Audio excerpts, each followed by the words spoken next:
Thank you, Scott. Yeah, hello, everybody. I wanted to talk tonight. We've touched on this topic before, but I want to go into a little more detail, and that has to do with what we do to kind of unravel and change negative core beliefs about ourselves. And there's some things we can do that are really important to undertake, because this is sort of, I guess, the deeper work of recovery. I think initially we practice the skills to stay sober and all those essential and important skills. As we want to maintain that sobriety, I think we can start digging a little deeper into our own psychology, and we inevitably will come across these so-called negative core beliefs. And let me explain what they are quickly first, and then we'll talk about what we do with them. And they go back to these things that probably everybody's familiar with. They've hung around here for a while, called dependency needs. Dependency needs are needs that small children have that they can't meet for themselves. They are dependent on adults or caregivers or people around them to provide that for them. And they're basic stuff, as you can imagine, right? Affection, love, shelter, physical care, food, warmth, protection, security, all the stuff that really a small child needs family and care around them to do. Now, the problem with it is that a lot of us grow up in families that have some dysfunction, whether that's an active addiction. Maybe statistically, a lot of addicts have a parent, at least one parent, who is also an addict. So there's that. There can be mental illness. There can be other kinds of dysfunction. There can be abuse.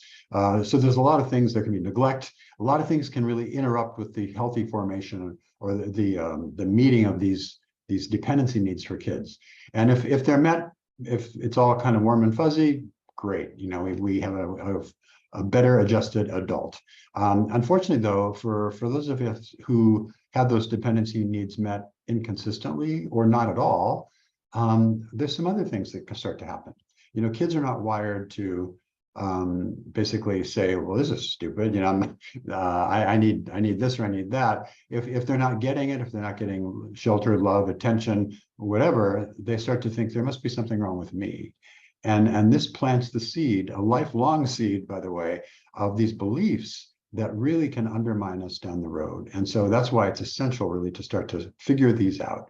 So for example, if I'm not getting my needs met, or if I'm getting abused, or if I'm getting neglected, what a kid might typically tell themselves, well, there must be something wrong with me.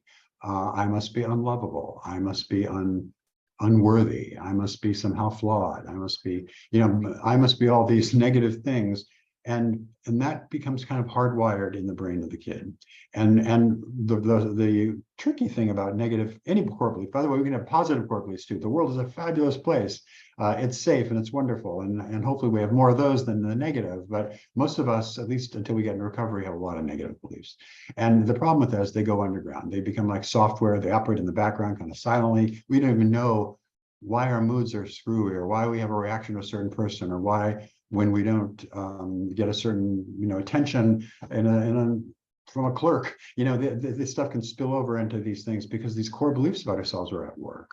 And so it's really important to understand what we can do about them once we get in recovery. And that's kind of what I wanted to go on today. So a couple of I mentioned I'm unprotected, I'm unlovable, I'm flawed, I can't handle feelings, I'm powerless over this, I'm unsafe. You know, these are things that can really keep us locked up. And they can cluster around themes of abandonment and vulnerability and social exclusion, that kind of thing. And I don't want to take the time tonight to do that. That's a great workshop, by the way. There's like 12 themes these core beliefs can focus on. But what I really want to do is really look at okay, now I know I have core beliefs. You know, I feel unworthy, I feel unlovable, I feel like damaged goods, or whatever these beliefs are. What can I do about it? And that's kind of what I want to focus on tonight. And the first thing is to become aware of it. I mentioned these things kind of start to operate in the background. You know, the kid, when these are formed, it's not a conscious process necessarily. It's a kind of a conclusion the child comes to kind of in the background. And so they move forward. So it's never really a conscious belief until we recognize it as such. So as we're doing recovery work, building those skills, getting those tools, not schools, but skills and tools, we start to really sort of take this into account and recognize these. And that's why we encourage mindfulness and really being aware, because we have to uncover these things to start. And in my experience, a lot of times those get uncovered in step work when we start to do like a 4-step, or really start to look at what are why do I behave the way I do? And that through that process of working with other people, we can start to kind of unearth these things, kind of like an archaeologist would. So they are hidden at first. Remember that these core beliefs served a purpose at one time, meaning they helped us survive somehow, if only to disconnect and to dissociate and take ourselves out of the equation. But almost always these core beliefs somehow, like all our character defects and like all our bad habits, frankly, they were protective. They served a purpose at some point. They helped us in some cases literally survive. And so these are including, by the way, the single biggest survival skill I think that really undoes an addict down the road when they grow up is dissociation, right? We learn how to disconnect. If I'm in a really unpleasant home situation as a kid, what do? I daydream, I wander, in my mind, I go away. And that's what an addict does with substances behaviors down the road when they grow up. So these are all very, very much connected. But to really understand that these things served a purpose at some point in our lives, but they don't anymore. We've outgrown them, and they're actually in our way, and they're hindering us. It's like defenses. When we build a defense, it keeps us safe because it keeps other people out. But eventually, it starts to keep us locked in and keep people that we may want to access our lives, keeps them out too. So we lose control over these old survival skills. So that said, then with these undoing these core beliefs, take note of how circumstances have changed. How true is this situation? If you're not getting needs met now that we're an adult, we're not dependent on those anymore, right? We can meet those needs ourselves. We can have other people perhaps in our lives that can help us meet those needs as well. So we're not on our own anymore. And I think that's a really important too, that circumstances have changed. What evidence is there that this belief is true or not true, right? If I'm feeling unworthy in my life, it's a good exercise to look around and see what's the proof of that, and why is that so, and why do I believe that? Where does that come from even? And so to really kind of look for evidence, kind of question it, do a reality test with those core beliefs and see what's going on. The other thing, or another thing, is to really look at how those beliefs are triggered, because these kind of lie dormant until they're activated. And they're activated usually by some feeling or situation or people or place. And they're very often the same triggers that can really initiate an addictive response. So the same triggers that can kick us off into relapse may be related, or probably are related, to these core beliefs.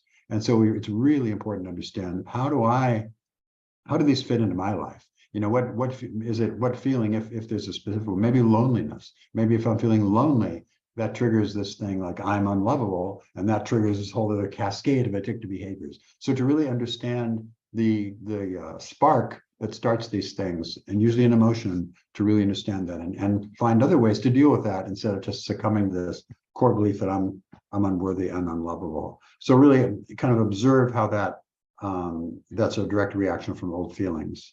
And then, you know, you could, if you really are having trouble still, I think you can do more kind of reality testing. I find that talking this over with another person who can be more objective.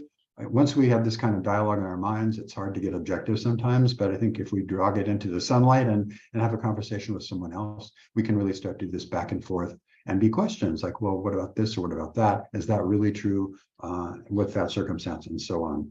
And then finally, in terms of changing these things, these have been deeply rooted in our brains for decades, and they're not going to be changed overnight, right? So that's why we practice affirmations. That's why we practice mindfulness, all these things over and over again, because these things will take time. And frankly, if I'm stressed many years into recovery, the first reaction that comes into my head is an old core belief, a negative core belief of mine that's long since dismantled and kind of put on the storage shelf, right? It's dusty and I don't use it anymore, but that's still my first reaction.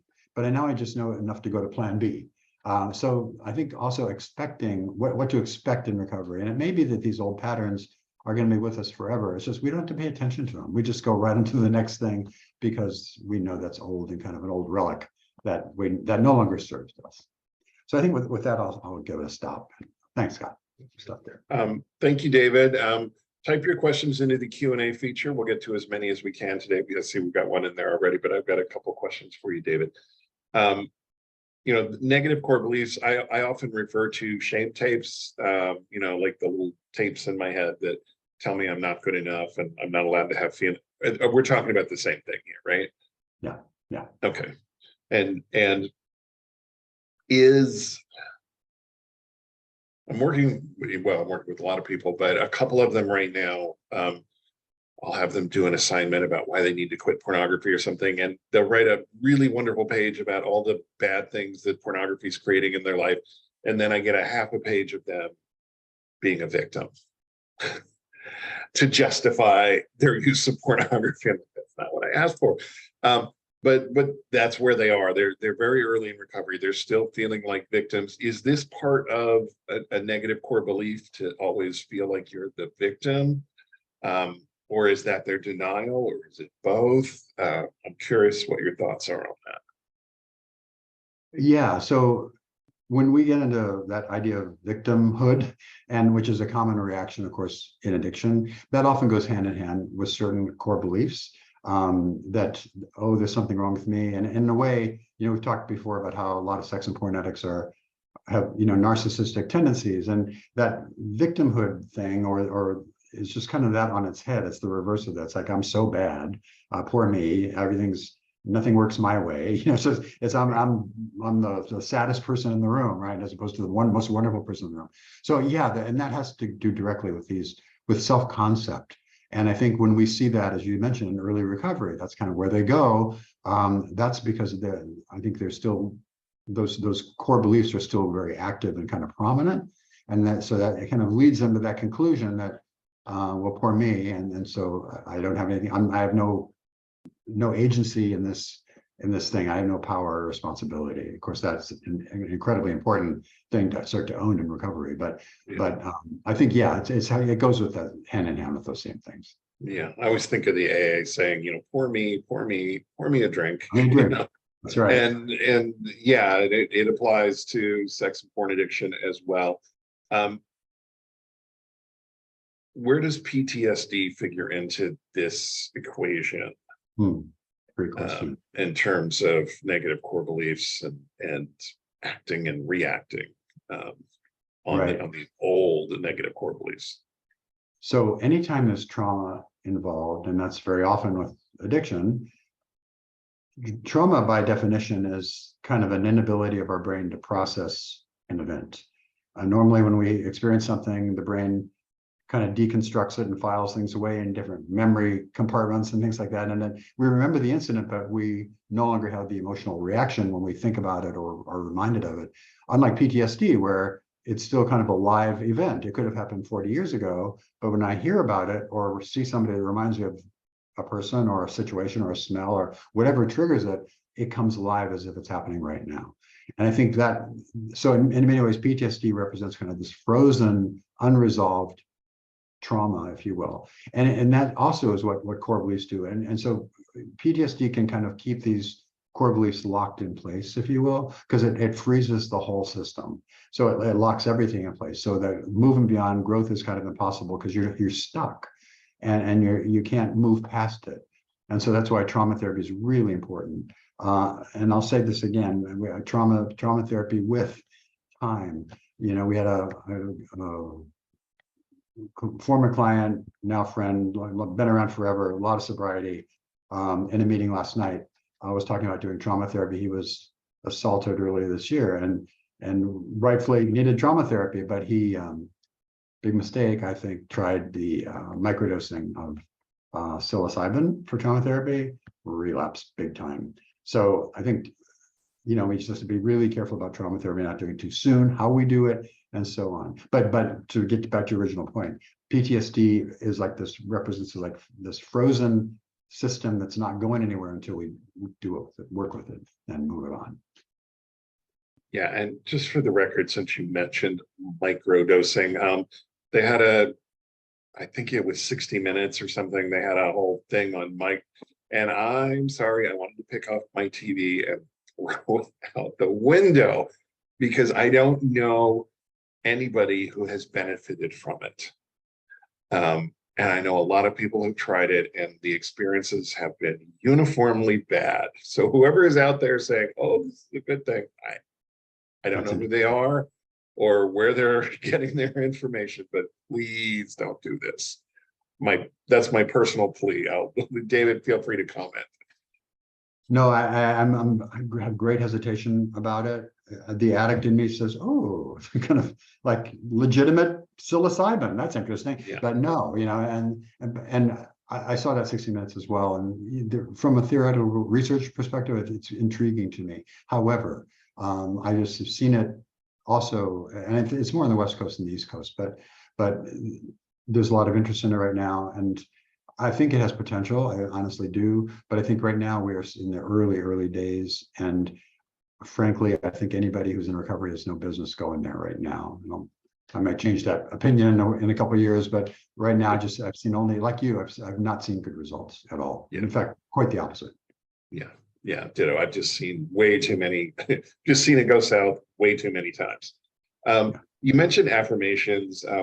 And by the way, type your questions into the Q&A. We've got one. We're going to jump in there as soon as David talks a little bit about affirmations. But how do we do affirmations? What is the process? How should we word them?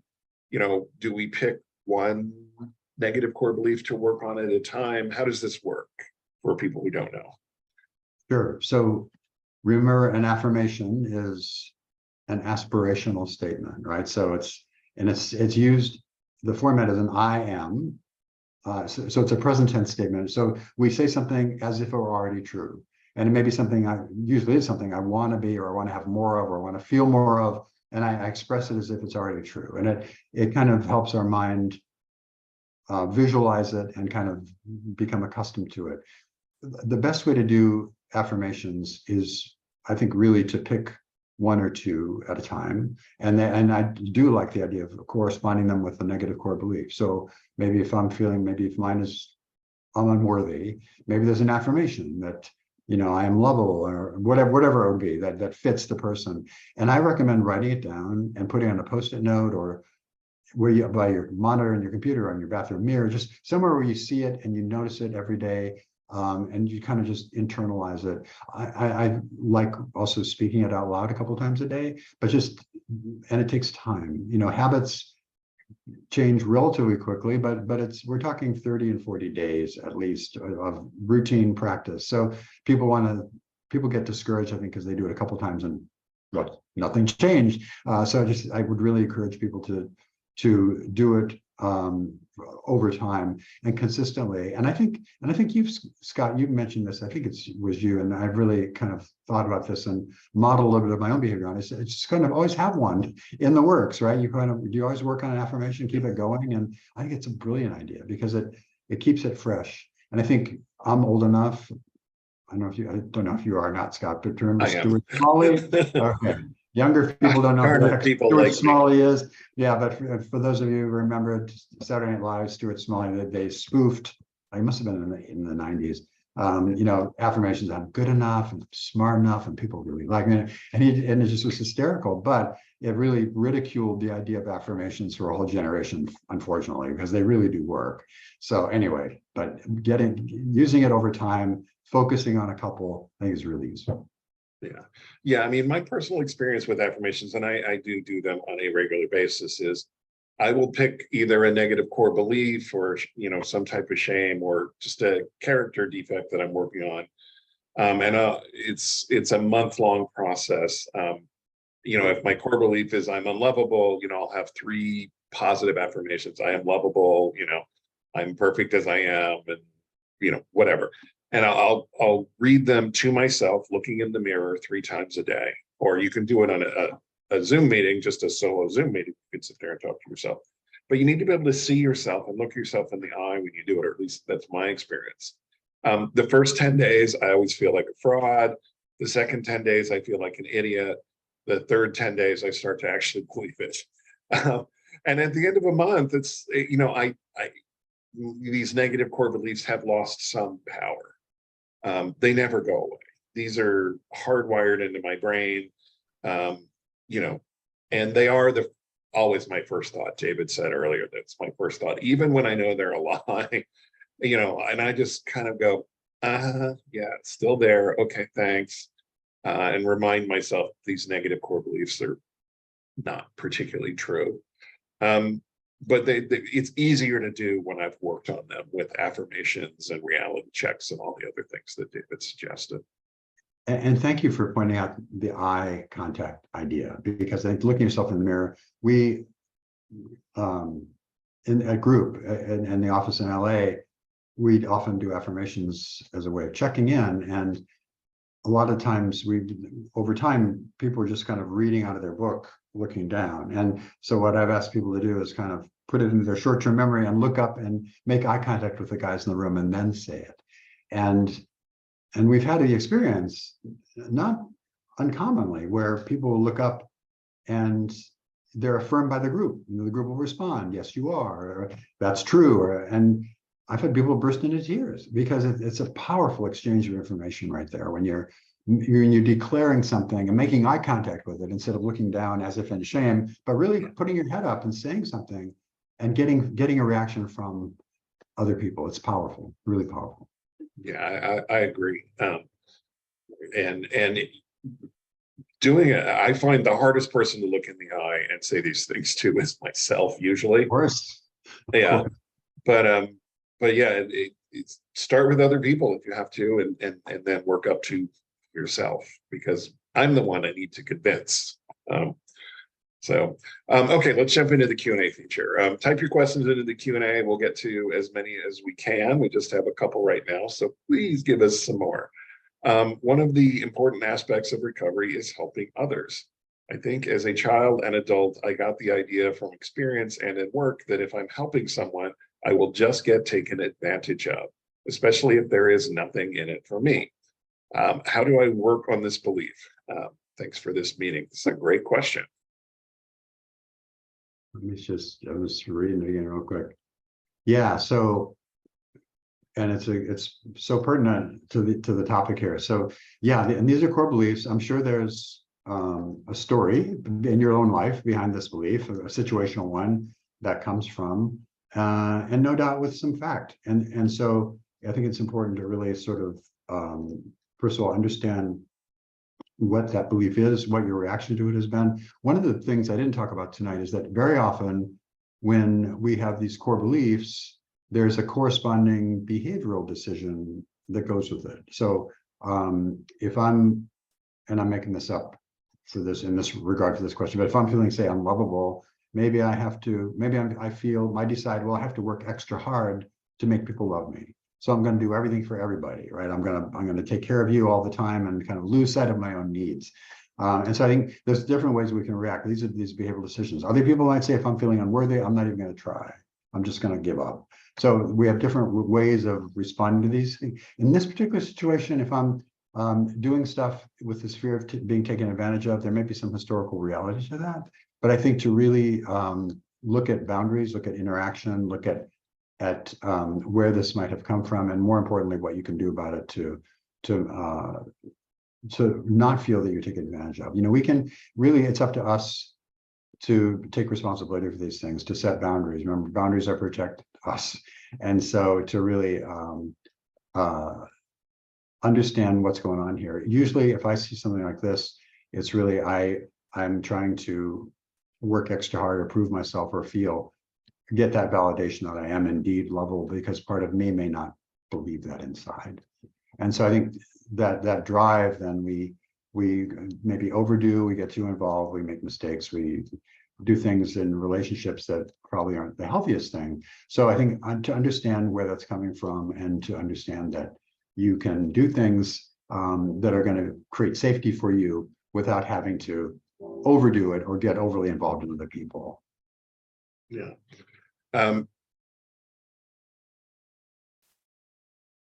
There's a saying in 12-step meetings. I hear it primarily in AA, but I've heard it in S meetings as well.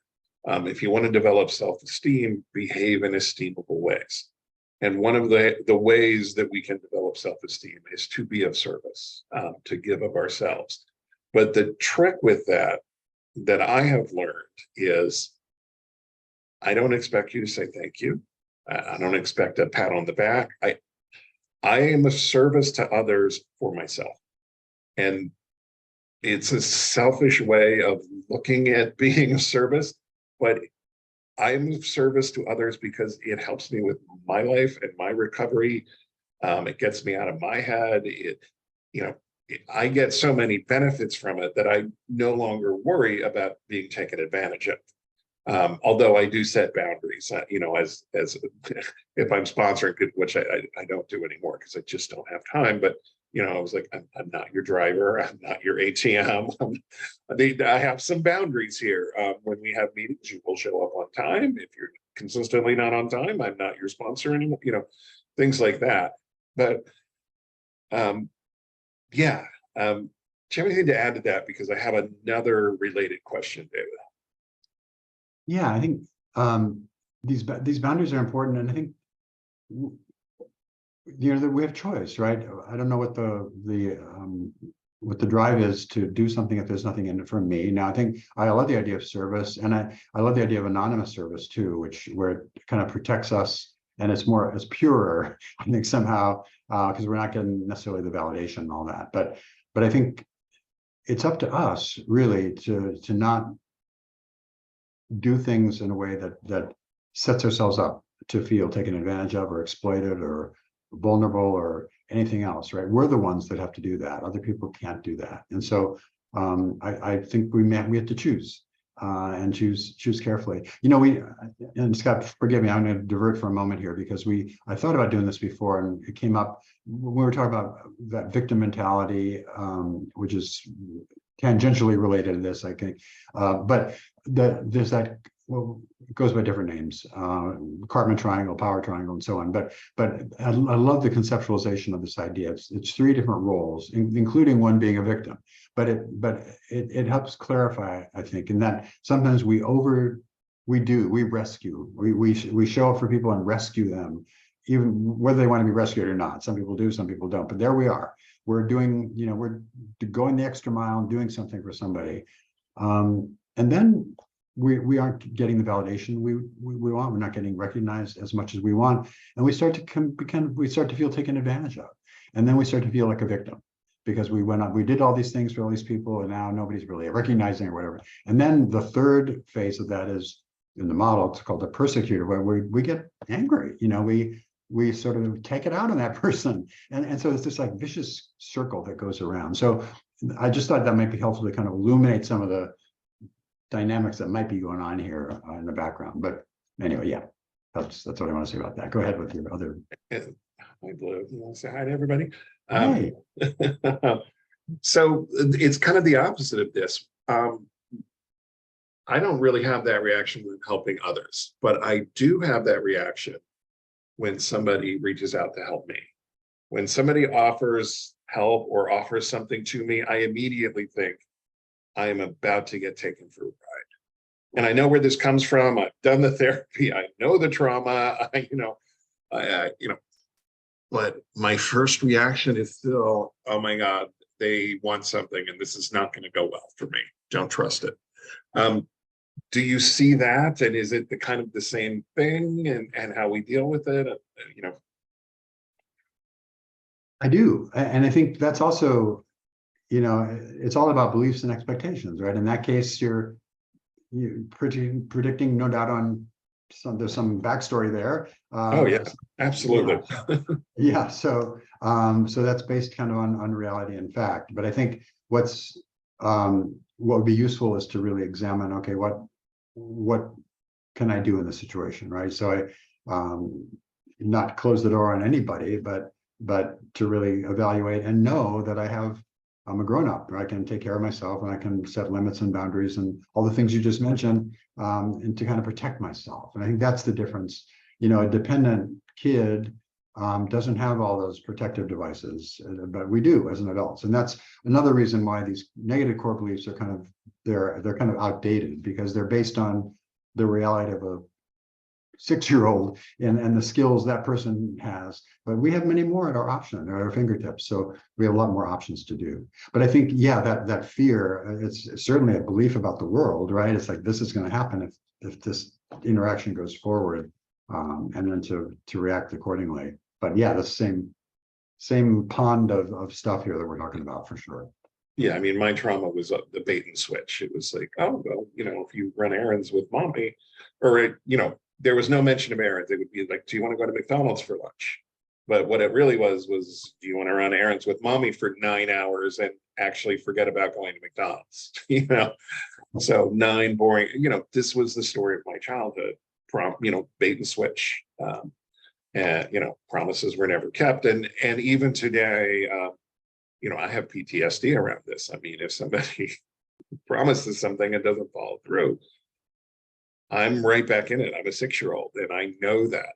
And that's a negative core belief is other people can't be trusted, even when they promise. And this is just a core belief I have. And it's not even about me, it's about other people. And I know it's not true. Most of the people in my life are highly trustworthy, but I still struggle with it. So our core beliefs are not always about us. They're about how we interact in the world or what we expect from the world. Exactly. And thanks for mentioning that, Scott, because I think it's so important to show that somebody with a lot of recovery, who's done a lot of work, still has these things going on. I have the same thing, right? So yeah, thank you for that. I think it's really important to share. Yeah, these things, they never go away. I mean, what you mentioned, the first thing you mentioned of how to combat them is awareness. And I'm aware of these core beliefs that I have because I've done the work over and over on them. So when they crop up, I know what it is, like, oh, that again, and I can deal with it in a healthy way, but it doesn't stop me from having the immediate reaction of like, or whatever it is, or feeling hurt, or, but yeah. Okay, next question here. How do I stay calm enough to take in affirmations to counter the negative core belief? Oh, this is good. I heard hypnosis helps. What about meditation and yoga? Does anything else help stay calm enough to take it in? What things relax the nervous system to take it in? That's an excellent question and right on topic. And you happen to be a certified hypnotherapist. So maybe we'll take that one first and then we'll deal with the other ones. Okay. Yeah, I do hypnotherapy for trauma work along with EMDR and some other things. And just to say, a lot of people, their idea of hypnosis or hypnotherapy is that the stage shows and quacking like a duck, or I don't know, whatever people do. That's not exactly in any form what hypnotherapy is. Hypnotherapy is really putting someone in a light trance, so they're just very relaxed. Much to the heart of what this question is about. How do I relax enough to take it in and not have that monkey mind or that chatter or the distraction or all that stuff going on? So hypnosis is a mild trance. I don't think, I mean, yeah, will it work? Yeah. I think it's not necessary though. I think someone could do the same, basically what we call an induction into kind of a hypnotherapeutic trance on their own, just by relaxing, counting down, and just doing some deep breathing, and any kind of progressive relaxation techniques can get you into that spot. And it's really almost identical to the process of hypnotherapy, and at least in the final destination where you go, but it's a relaxed state. I think depending on your background, intensity addicts like sex and porn addicts and chemsex addicts and gamblers, and most of the people we see at Seeking Integrity are what we call sensation seekers. They a high number of attention deficit disorder as well. So almost by definition, these folks have a hard time kind of focusing and calming down. And so for that, right, boredom, open space is a relapse trigger, because that's really uncomfortable for people to sit through. And so I have found it just takes practice in terms of just building, like going to the gym and building up a muscle. It's sitting and practicing, learning how to tolerate the discomfort of sitting still, for literally like 2 minutes. Set your timer on your phone, try it 3 minutes, and try to build up and if anybody has done meditation, it's really the same process. And a lot of the misconceptions about things like meditation or mindfulness, which is just being aware without judging, the misperceptions about that is that my mind should be like total, Zen, this calm pond of nothingness and out in Zen land. No, I think most of us that meditate, at least the first minutes, our mind's all over the place, and there's sometimes they talk about burning that stuff off. It's like and then my mind does calm down. But just in our society, the daily chatter, the news, the social media, everything's like swimming around in our head, and we need a break from that. And I think meditation, mindfulness, relaxation of one kind or another will get you there. And when you're in that state, your brainwaves have actually changed. You're not in that active working mode. You're in a much more receptive brainwave state. And so this question is just so much on target because we kind of want to be in that state to be receptive and make the best of these affirmations. That's when they really soak in.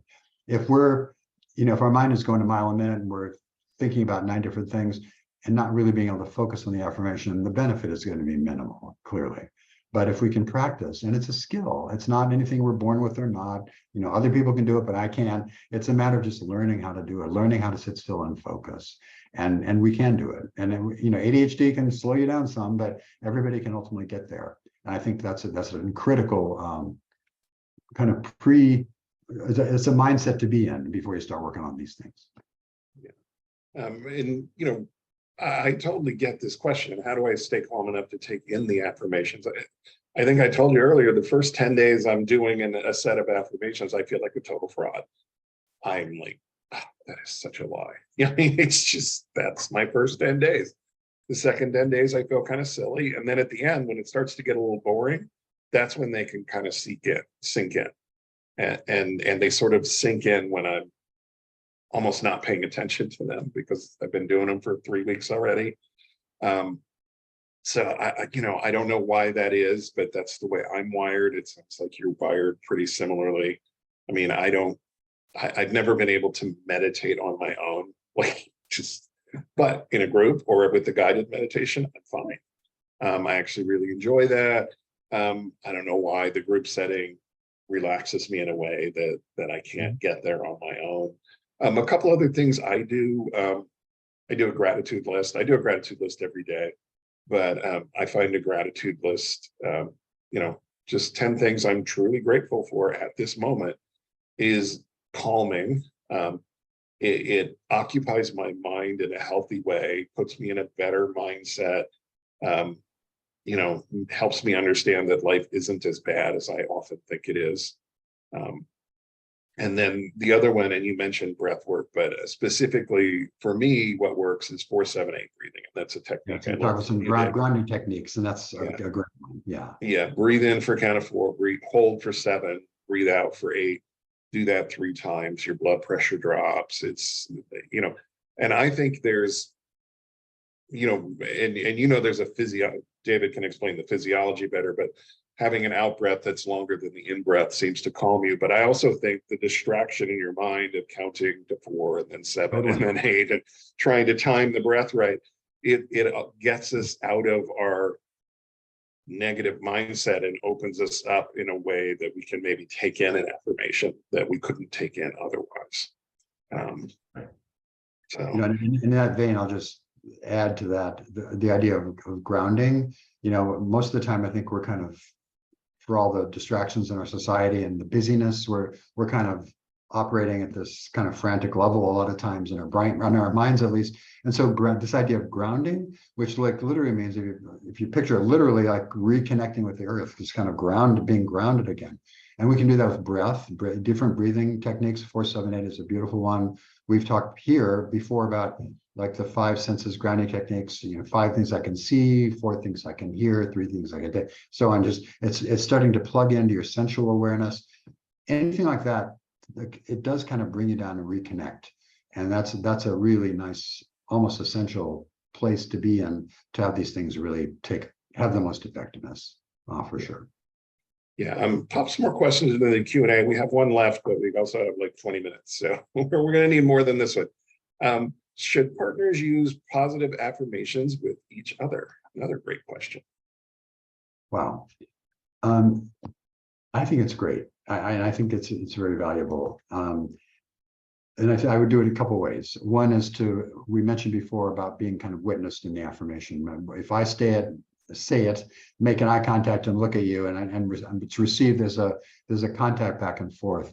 But there's something that I really like in couples therapy called basically an appreciation, right? If I'm talking to my partner, I can appreciate this or that about you, and get that back and forth. That's a very healing conversation to have. It's a very gentle, kind of loving, affirming thing.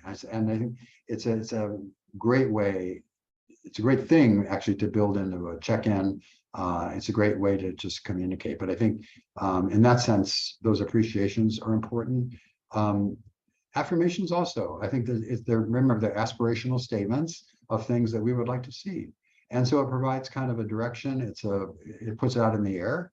It's a mutual goal or objective. So I think it's a beautiful thing to do. Totally.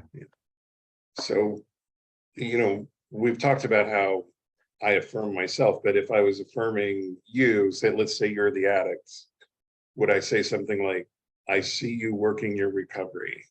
I notice changes, or you are changing for the better. I mean, how would I do that? And it kind of feels to me like if I say nice things about you to you, I'm going to start to feel better about you and our relationship. I don't know. I mean, thoughts? Yeah. So when you look at actually the kind of grammatical construction of an affirmation, it's meant to be an I statement, right? Literally. And so it's really something I'm saying for my own benefit. I think it loses a little bit of the translation if you try to put it into an affirmation for someone else.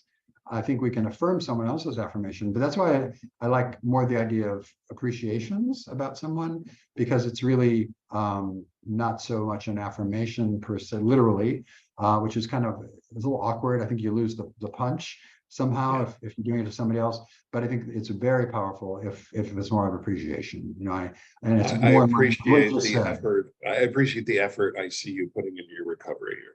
Exactly. I recognize that. Much easier. I was struggling with the wording, like how to do your affirmation for you. I was like, no, and that's why it kind of, and it interrupts the process in our brains and just doesn't work as well. But I think just to really to affirm in that way, an appreciation really is a much better way to do it, and that's really healing. I would think it's healing for both partners, for sure. And I think right. And I understand in early recovery, especially, there's a lot of emotion and negative feelings as well. And this may not be something that feels natural. I think, and that's the only final thing I'll say about this, is that I think it's really important that it's probably not going to come spontaneously, but it comes organically in the conversation. I think these kind of things, if they're not really heartfelt and sincere, kind of end up dropping kind of like a bomb and feeling fake and not authentic. And we want, in all these things, most of all, we want to be authentic. And so that's, just watch for that. And when we're not authentic, basically it's because we're trying to manipulate ourselves or someone else. And most people can smell that coming a mile away. So, right. And betrayed partners in particular do not want to be manipulated. They've had enough of that. Right. So, and I'm sure they're finely tuned to detect that. Their BS detector is turned up full blast. Right, exactly. And rightly so. I am a betrayed partner who is in a very complex situation. My husband has had health issues since D-Day and has not consistently worked at recovery. How do I set boundaries to say you need to do recovery work to help our marriage when he is very dependent on me? The health issues involve not being able to walk. He is very cognitively aware. I feel he has the ability to work on recovery, but is using health issues to avoid recovery work. I do take care of me, but need ideas to set boundaries to let him know I need to see recovery work to heal from betrayal. Very good question. It's a great question. And I think, and then circumstances vary for different people. And I think it's easy to let barriers stop us. I'm not minimizing the health concerns here because they're obviously very real. But I also think we can take those and kind of use those as an opportunity to not move forward to do the work. And so I would recognize that this, I agree that this person probably, especially if their mind is sharp and alert, that there's all kinds of ways to do this. Thank God, even after the pandemic, we have still tons of Zoom meetings online. So there's meetings online and groups online, there's work groups online. So physical mobility isn't necessarily an essential ingredient to being able to work a program of recovery. So I totally agree with you.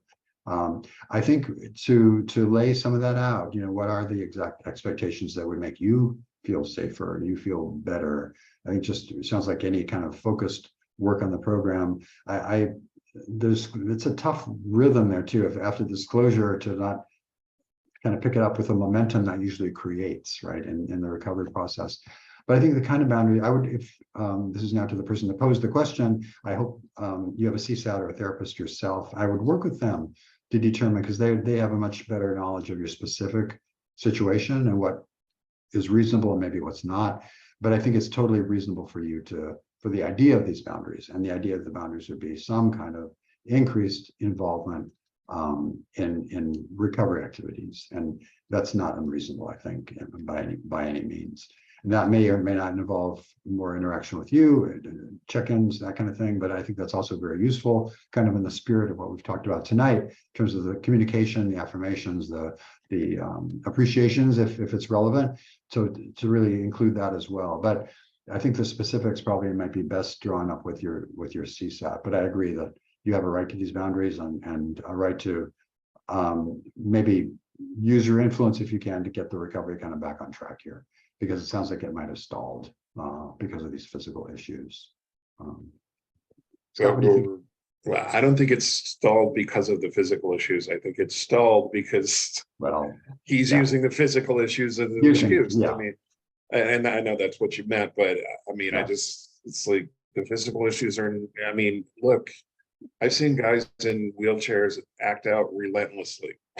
I mean, if you can act out, you can also recover. And if the brain is still functioning, I mean, I've been to 12-step meetings on 3-mile hikes, but I've also been to 12-step meetings around a hospital bed while somebody's dying, and we're still having 12-step meetings. We take the meetings to them.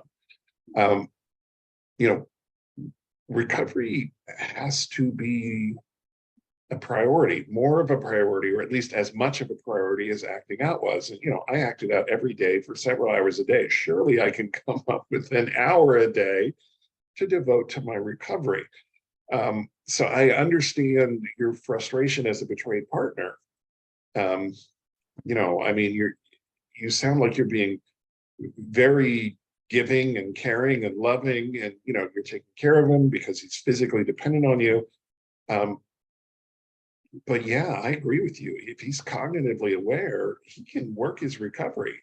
There's online meetings. We have webinars like this. We have drop-in discussion groups for addicts. We have online work groups for addicts. Every 12-step fellowship has tons of online meetings. He doesn't have to be up and about to work his recovery. There's podcasts, there's books on tape, if he's unable to read, all of these things, and health issues are time consuming. I mean, and the worse they are, the more time they consume of his and yours. But they're not so time consuming that he can't be in a meeting. So yeah, and I mean, you also have a good sense of what boundaries are. They're about your safety. I mean, when you're not going to a meeting every day, I think you might, I start to wonder if you're acting out, if you're looking at porn again, or if you're texting or sex or whatever it is. But and I need to, for me to feel safe, I really would like to know you're doing a meeting every day. But yeah, as David said, it's best to set those boundaries in conjunction with a trained CSAT, because they know how to do it. They know how to word it in ways where the addict can hear it and abide by it, as opposed to feeling restricted and restrained and penned up and, so yeah. Right.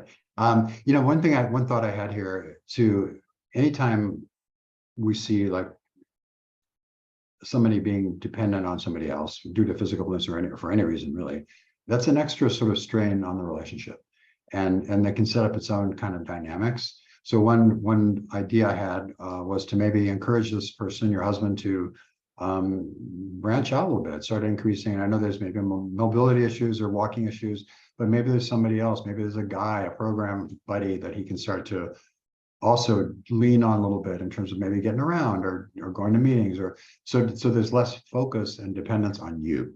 And I think that would also be a helpful thing, because that people get dependent and then they get resentful, and just it's this whole other kind of negative dynamic that can kick in. So I think best to the boundaries will help that a lot. But I think really encourage him to do as much as he can for himself and or within conjunction with others besides you. I think that'll be really helpful as well. Yeah. We are out of questions. My goodness. Wow. And we've got 5 minutes left. Do you have anything you want to add to anything we've talked about today, David, or anything you want to say to take us out?